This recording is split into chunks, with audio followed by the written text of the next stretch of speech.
Monday morning நான் previous டேவே நல்லா வெயிலில் இந்த கேரட் திருவினதை காய வச்சுருந்தேன். ஆயில் செய்ய போகிறேன் அப்படின்னு சொல்லி லாஸ்ட் வீடியோவில் காட்டியிருப்பேன்.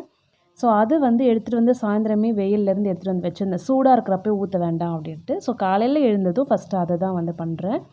அது எல்லாத்தையும் ஒரு கிளாஸ் கண்டெய்னரில் போட்டு நல்லா வீட்லேயே ஆட்டின தேங்காய் எண்ணெய் இதுதான் ஊற்றிருக்கேன். ஆக்சுவலாக கம்மியாக தான் இருந்தது.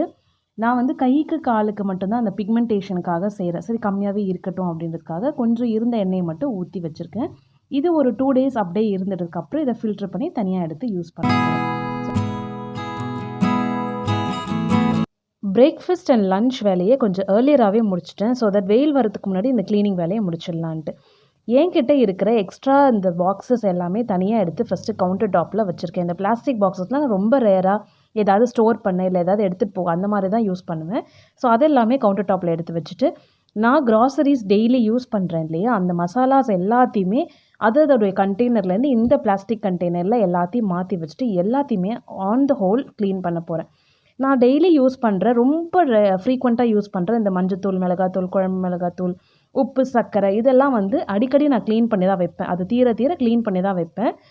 ஆனால் இந்த வடகம் போட்டு வைக்கிறது, இந்த சப்ஜா சீட்ஸு இல்லை மற்ற நிறைய இருக்கும் இல்லையா, கரம் மசாலா அந்த மாதிரியெல்லாம் அதெல்லாம் நான் ரொம்ப ரேராக தான் க்ளீன் பண்ணுவேன். அதெல்லாம் வருஷத்துக்கு ஒரு தடவை தான்.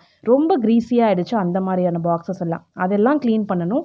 அண்ட் அதை வச்சுருக்க ஷெல்ஃப் எல்லாமே ரொம்ப க்ரீஸியாகவே தான் இருந்தது. கிட்டத்தட்ட ஒரு 6 monthsக்கு மேலேயே ஆகிடுச்சு க்ளீன் பண்ணி.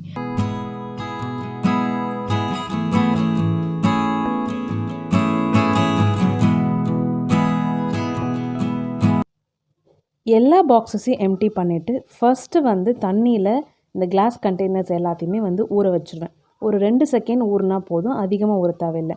பிளாஸ்டிக் கண்டெய்னர்ஸை காட்டியும் நம்ம கிளாஸ் கண்டெய்னர்ஸ் யூஸ் பண்ணுறதுல பெனிஃபிட் என்னென்னு பார்த்தீங்கன்னா, க்ளீனிங் ரொம்ப ஈஸி. அதே மாதிரி எந்த ஸ்டெயின்ஸோ இல்லை ஸ்மெல்லோ உங்களுக்கு இருக்கவே இருக்காது. நீங்கள் ஒரு டைம் ஒரு மசாலா அதில் வச்சுட்டு நெக்ஸ்ட்டு டைம் நீங்கள் வேறு மசாலா சேஞ்ச் பண்ண போகிறீங்க அப்படின்னா கூட அதில் அந்த ஸ்மெல்லோ உங்களுக்கு அந்த சைனே கூட இருக்காது. ரொம்ப ஈஸி மெயின்டெனன்ஸ். ஆனால் கொஞ்சம் ஹேண்டில் பண்ணுறது கேர்ஃபுல்லாக மெயின்டைன் பண்ணணும், அவ்வளோதான்.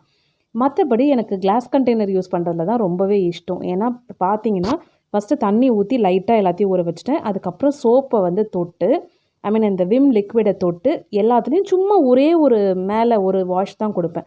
கொஞ்சம் அதிக ஸ்ட்ரெயின் இருக்குது அப்படின்னா நான் மேபி கொஞ்சம் அழுத்தி அதை வாஷ் பண்ணுவேன். இல்லைனா கம்பி பஞ்சு எடுத்து ரொம்ப ரொம்ப எக்ஸ்ட்ரீமாக இருக்குது அப்படின்னா அந்த மாதிரி. இல்லைன்னா ஜஸ்ட்டு ரொம்ப ரொம்ப ஈஸி. அப்படியே ஒரு தடவை நீங்கள் ஸ்க்ரப் பண்ணிங்கன்னா போதும். இந்த பாட்டில் மூடிய கேப்பெல்லாம் மட்டும்தான் எனக்கு கொஞ்சம் இதுவாக இருக்கும். அதிலலாம் கொஞ்சம் இருந்த பெயிண்ட்டெல்லாம் கொஞ்சம் போயிடுச்சு. அந்த மாதிரி இந்த டிசைன் வச்ச மாதிரியான கேப் இருந்ததுன்னா அந்த இடுக்குலலாம் கொஞ்சம் இந்த க்ரீஸ் இருக்கும். ப்ரஷ் வச்சு எடுத்திங்கன்னா அதுவுமே ஈஸியாக போயிடும். ஸோ 2 குலுக்கி நீங்கள் அப்படியே கூட வச்சிடலாம். அவ்வளோ ஈஸி. ரெகுலராக நீங்கள் வாஷ் பண்ணுறீங்கன்னா ரொம்பவே ஈஸி மெயின்டைன் பண்ணுறது. ஸ்டிக்கர்ஸ் எல்லாம் கூட நிறைய பாட்டிலேருந்து ரிமூவ் பண்ணிவிட்டேன். புதுசாக எழுதி ஒட்டிக்கலாம் டைம் கிடைக்கிறப்போன்னு. எல்லாத்தையும் கொண்டு வெயிலையும் காய வச்சாச்சு.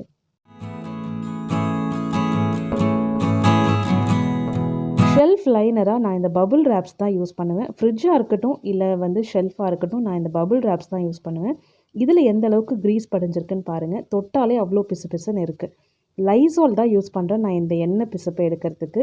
ரொம்பவே எஃபர்ட்லெஸ் க்ளீனிங். நான் நிறைய வீடியோவில் சொல்லியிருப்பேன். கிச்சனில் இருக்க ஸ்டெயின்ஸ் போகிறதுக்கு லைசால் யூஸ் பண்ணி பாருங்கள்.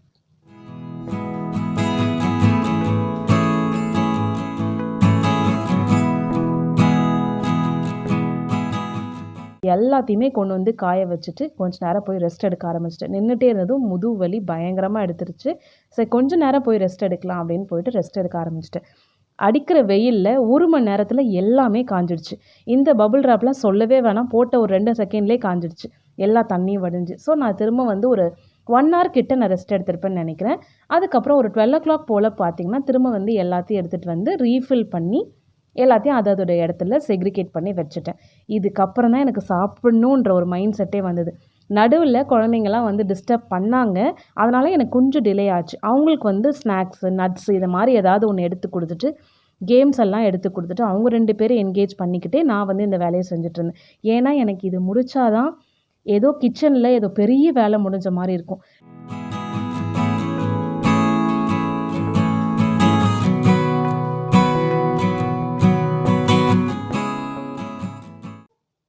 என் ஹஸ்பண்ட் கூட நான் அடிக்கடி கிண்டல் பண்ணுவாங்க. ஒழுங்காக சமைக்கிறியோ இல்லையோ இந்த வேலையெல்லாம் மட்டும் கரெக்டாக பண்ணிவிடுவேன்னு.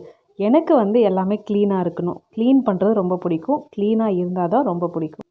ஒரு வழியாக என்னுடைய ஃபர்ஸ்ட் ஹாலிடே டாஸ்க்கை சூப்பராக ஃபினிஷ் பண்ணிட்டேன். என்னுடைய 2 ஷெல்ஃபும் ரொம்ப க்ளீனாக பளபளன்னு புதுசு மாதிரி இருக்குது. உங்களுக்கு இந்த ஷெல்ஃப் எப்படி இருக்குது? எந்த அளவுக்கு பிடிச்சிருக்குன்னு சொல்லுங்கள். Keep supporting me as always.